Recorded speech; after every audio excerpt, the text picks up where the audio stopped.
2025 జనవరి 10న ముక్కోటి ఏకాదశి.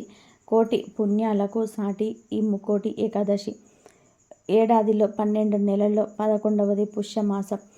ఈ నెలలో పౌర్ణమికి ముందు వచ్చే శుక్లపక్ష ఏకాదశిని ఉత్తర ద్వాదశనం ఏకాదశి, ముక్కోటి ఏకాదశి, వైకుంఠ ఏకాదశి అని పిలుస్తారు. ఈరోజు వైకుంఠ ద్వారాలు తెరుచుకొని శ్రీ మహావిష్ణువు మేలుకునే రోజు. అందుకే వైకుంఠ ఏకాదశి అనే పేరు. హైందవుల పండుగలన్నీ అంతే. చాంద్రమాన ప్రకారం అయితే, సౌరమాన ప్రకారం అయితే జరుపుకుంటారు. కానీ ఈ రెండిటి కలయికతో ఆచరించే పండుగలు ఒకే ఒకటి, అది ముక్కోటి ఏకాదశి. సూర్యుడు ధనుసు రాశిలో ప్రవేశించిన తర్వాత వచ్చే శుద్ధ ఏకాదశి రోజున ముక్కోటి ఏకాదశి వైభవంగా జరుపుకుంటారు. ఈ పుణ్యతిథి రోజున ముక్కోటి దేవతలందరూ కూడా శ్రీ మహావిష్ణువును దర్శించుకుంటారని ఒక గాథ. అందుకే ఈ రోజుకు ముక్కోటి ఏకాదశి అన్న పేరు వచ్చిందట. ఇక ఈనాడే మధు కైటవులని రాక్షసులకు శాప విమోచనం కలిగించి వారికి తన వైకుంఠ ద్వారం వద్ద దర్శనాన్ని అనుగ్రహించాడు విష్ణు భగవానుడు. తమలాగనే ఎవరైతే వైకుంఠ ద్వారాన్ని పోలి ఉత్తర ద్వారాన్ని నిర్మించి స్వామిని దర్శించుకుంటారో వారికి మోక్షాన్ని ప్రసాదించమని వేడుకున్నారట వారిద్దరు కూడా. అప్పటి నుంచి ఉత్తర ద్వారం గుండా శ్రీవారిని దర్శించుకునే ఆచారం మొదలైంది.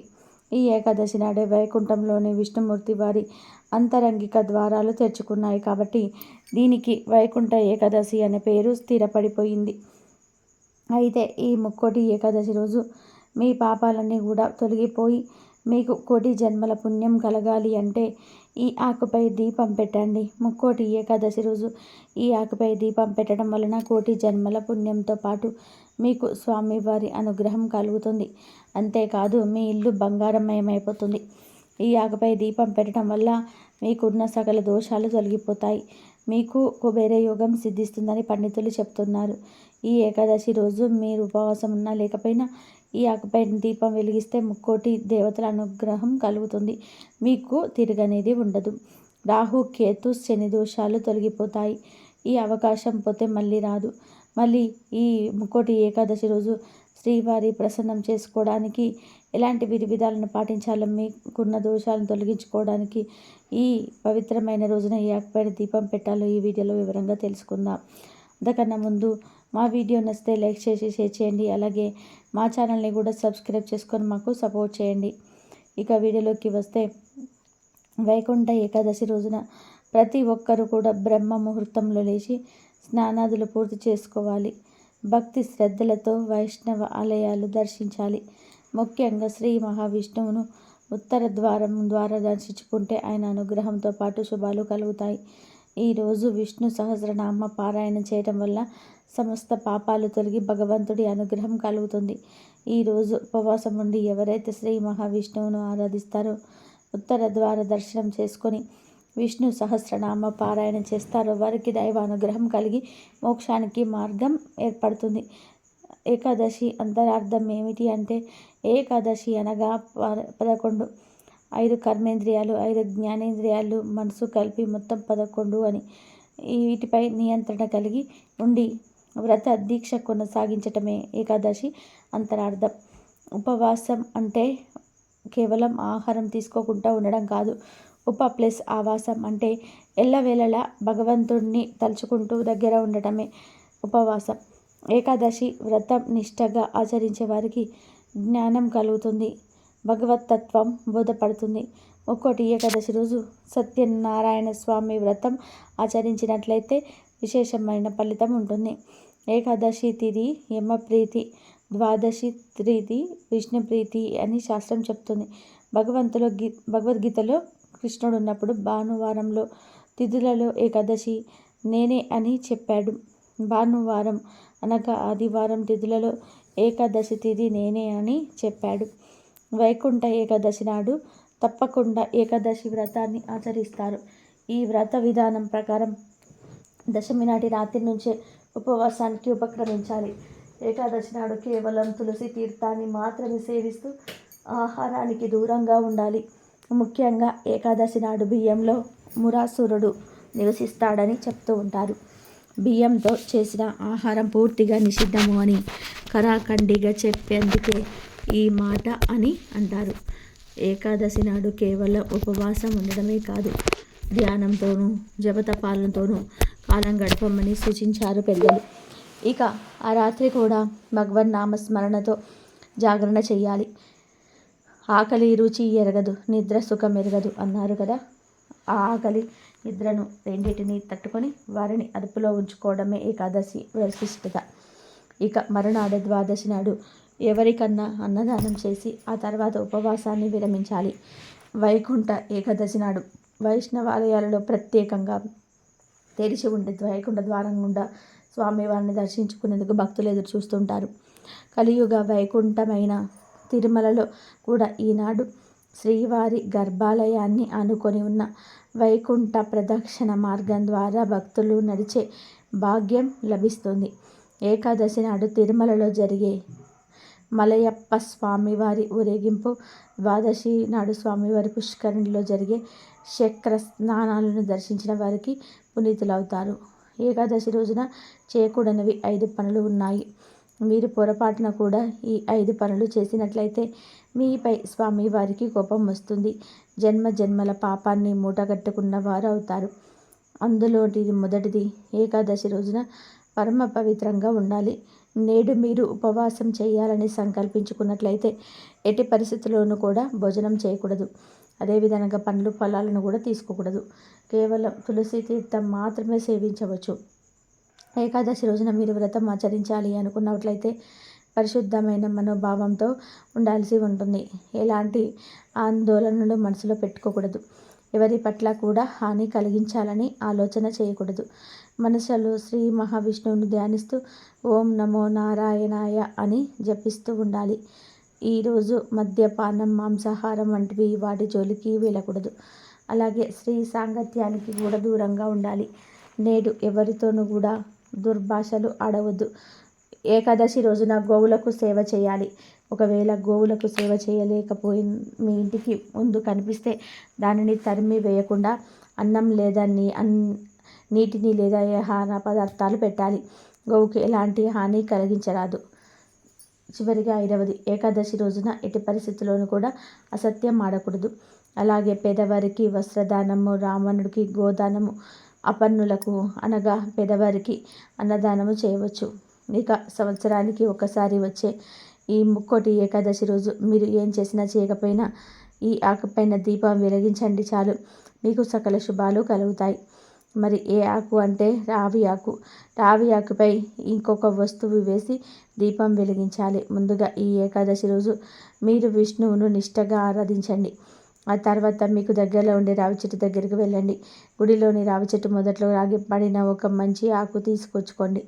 మీరు ఈ దీపాన్ని గుడిలోనైనా సరే వెలిగించుకోవచ్చు, ఇంటి దగ్గరైనా సరే వెలిగించుకోవచ్చు. ముందుగా నీరు తీసుకున్న ఆకును నీటితో కడిగి పూజ గదిలో పెట్టుకోండి. ఇప్పుడు ఆ ఆకుపై కొంచెం గల్లుప్పు వేయండి. ఆకుపై పసుపు కుంకుమ వేయండి. ఇప్పుడు ఒక ప్రమిద తీసుకోండి. ఈ దీపం మట్టి ప్రమిదలోనే వెలిగించాలి. ఒక మట్టి ప్రమిదను తీసుకొని జ్ఞానాన్ని శుభ్రం చేసి అందులో ఆవు నెయ్యిని కానీ నువ్వుల నూనె కానీ పోయండి. ఇప్పుడు అందులో 2 ఒత్తులు విడివిడిగా వేయండి. ఆ ప్రమిదను రావి ఆకుపై వేసిన ముగ్గుపై పెట్టండి. ఏకవత్తితో దీపాన్ని వెలిగించి నమస్కారం చేసుకోండి. ఇలా దీపం వెలిగించిన తర్వాత ఒక యాలక్కాయను ఆ దీపంలో వేయండి. ఆ తర్వాత ప్రమిదకు రావి ఆకుకు బొట్లు పెట్టి పువ్వులను సమర్పించండి. ఏకాదశి రోజు ఇలా ఆకుపైన ఉప్పు వేసి దీపం పెట్టడం వల్ల మీకున్న దోషాలన్నీ కూడా పోతాయి. దీపంలో యాలక్కాయ వేయడం వల్ల మీ ఆర్థిక సమస్యలు పరిష్కారం అవుతాయి. యాలక్కాయను ప్రమిదలో వేస్తే మీరు ఆర్థిక పరంగా ఎదుర్కొంటున్న సమస్యల నుండి బయటపడతారు. ఉప్పు మీకు ఉన్న వివిధ రకాల సమస్యలను దూరం చేస్తుంది. ఉప్పు నెగిటివ్ ఎనర్జీని తొలగిస్తుంది. ఉప్పుపై దీపం పెడితే నరఘోష వంటి ప్రభావాన్ని తొలగిపోతాయి. మీరు పడుతున్న కష్టాల నుండి బయటపడగలుగుతారు. ఇంకా రావి ఆకుపై దీపం వెలిగిస్తే వాస్తు గ్రహ దోషాలు అన్నీ తొలగిపోతాయి.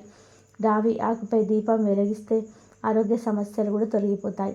రావి ఆకు ఉప్పుపై దీపం వెలిగిస్తే మీరు పడుతున్న బాధలన్నీ తొలగిపోతాయి. మీ మనసు ప్రశాంతంగా మారుతుంది. ఉద్యోగ వ్యాపార సమస్యలన్నిటివి ఉండవు. ఏకాదశి రోజు ఈ విధంగా దీపం వెలిగిస్తే మీ జీవితం మారిపోతుంది. మీకు తిరగనేదే ఉండదు. మనలో చాలామంది ఆర్థిక పరంగా, ఆరోగ్యపరంగా సమస్యలు ఎదుర్కొంటున్నారు. వీటితో పాటు కుటుంబ సమస్యలు, బంధుమిత్రులతో మాట పట్టింపుల వలన సమస్యలను ఎదుర్కొంటూ ఉంటారు. మీరు ఎంత పెద్ద సమస్య ఎదుర్కొంటున్నా ఈ ఏకాదశి రోజు మర్చిపోకుండా ఈ ఆకుపైన దీపం వెలిగించండి. మీ జీవితాన్ని మార్చుకోండి. ఈ దీపం ఎవరైనా వెలిగించవచ్చు. ఆడవారు మగవారు అనే తేడా ఏమీ లేకుండా, చిన్న పెద్ద అనే తేడా లేకుండా అందరూ కూడా వెలిగించుకోవచ్చు. ఈ దీపం వెలిగిస్తే మీ గ్రహస్థితి కూడా మారి అదృష్టం పట్టే అవకాశాలు కూడా ఉన్నాయి. మరి ప్రతి ఒక్కరు కూడా ఈ ముక్కోటి ఏకాదశి రోజు ఇప్పుడు మనం చెప్పుకున్న విధానంగా దీపం వెలిగించి సకల శుభాలను పొందండి. అలాగే స్వామివారిని నియమనిష్టలతో ఆరాధించి స్వామివారి అనుగ్రహాన్ని పొంది సిరి సంపదలకు లోటు లేకుండా జీవించండి. ఇప్పుడు మనం చెప్పుకున్న ఈ దీపాన్ని గుడిలోనైనా సరే ఇదే పద్ధతిలో వెలిగించుకోవచ్చు. ఇంట్లో అయినా సరే ఇదే పద్ధతిలో వెలిగించుకోవాలి. ఇలా వెలిగిస్తే ఆ లక్ష్మీ నారాయణుల అనుగ్రహం మీపై ఎల్లవెల్లలా కలుగుతుంది. ఇది అతిపెద్ద ఏకాదశి. అయితే ముక్కోటి ఏకాదశి లోపు లేదా ముక్కోటి ఏకాదశి రోజున మందార ఆకుతో ఒక పరిహారం చేస్తే చాలు. భూములు స్థలాలు కొంటూనే ఉంటారు. ఇళ్ళ స్థలాలను కూడా కొనుక్కోగలుగుతారు. మందార ఆకుతో ఇలా చేసుకోవడం వలన మీరు కోరుకున్నది కొనుక్కోగలుగుతారు. మందార ఆకు అనేది చాలా అద్భుతమైన ఆకు, పరమ పవిత్రమైన ఆకు. మందార ఆకులో లక్ష్మీదేవి భూదేవి ఉంటారు. అందుకే మందార ఆకుతో పరిహారం చేసుకుంటే వారి అనుగ్రహం కలిగి భూములు కొనుక్కునే యోగాలను పొందుతారు. కాబట్టి ముక్కోటి ఏకాదశి రోజు లేదా ముక్కోటి ఏకాదశిలోపు మందార ఆకుతో ఈ పరిహారం చేసుకోండి. భూములు స్థలాలు ఇల్లు కొనుక్కునే యోగాలను పొందండి. మరి ఇంతకీ ముక్కోటి ఏకాదశి రోజు మందార ఆకుతో ఏం చేయాలనే విషయాన్ని ఇప్పుడు ఈ వీడియోలో వివరంగా తెలుసుకుందాం. మందార ఆకుతో ఒక చిన్న పరిహారం చేస్తే చాలు. ఇళ్ళ స్థలాలు భూములు పొలాలు కొనుక్కునే యోగాలు వస్తాయని శాస్త్రాలు చెప్తున్నాయి. చాలామంది ఇంటిని లేదా ఇళ్ళ స్థలాలను లేదా భూములను లేదా పొలాలను కొనుక్కోవాలని అనుకుంటూ ఉంటారు. కానీ ఎంత ప్రయత్నం చేసినా కొనలేరు. కొంతమంది దగ్గర చేతులు డబ్బులున్న ఇల్లు భూములు కొనలేరు. ఏదో ఒక ఆటంకం వచ్చి కొనకుండా ఆగిపోతారు. మరి కొంతమంది దగ్గర ధనం ఉండదు. సరిపడ ధనం లేక ఇల్లు భూములు కొనలేక బాధపడిపోతుంటారు. ఎప్పుడు కిరాయి ఇళ్లల్లో ఉంటూ ఎన్నో ఇబ్బందులను ఎదుర్కొంటూ ఉంటారు. ఎప్పుడు ఇల్లు కట్టుకుంటాము లేదా ఇల్లు కొనుక్కుంటాము అని ఎదురు చూస్తూ ఉంటారు. మనిషి అన్నాక అందరికీ కోరికలుంటాయి. సొంత ఇల్లు కొనుక్కోవాలని లేదా కట్టుకోవాలని అందరూ కోరుకుంటూ ఉంటారు. లేదా భూములు కొనుక్కొని ఆ భూమి మీద ఇల్లు కట్టుకోవాలని కోరుకుంటూ ఉంటారు. కానీ భూములు కొనుక్కోలేక ఇల్లు కొనుక్కోలేక ఎంతో బాధపడుతూ ఉంటారు.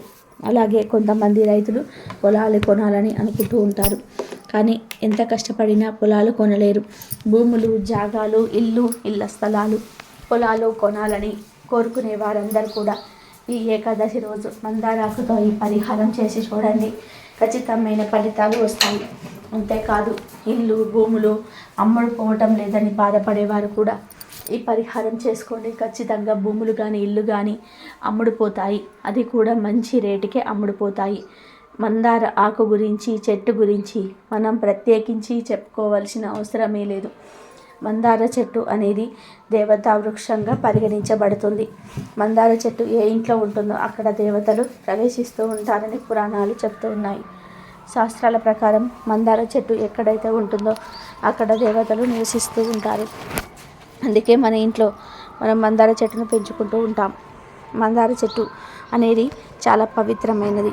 ఉదయం లేవగానే మందార చెట్టును చూస్తే చాలా మంచిదని కొన్ని శాస్త్రాలు చెప్తూ ఉన్నాయి.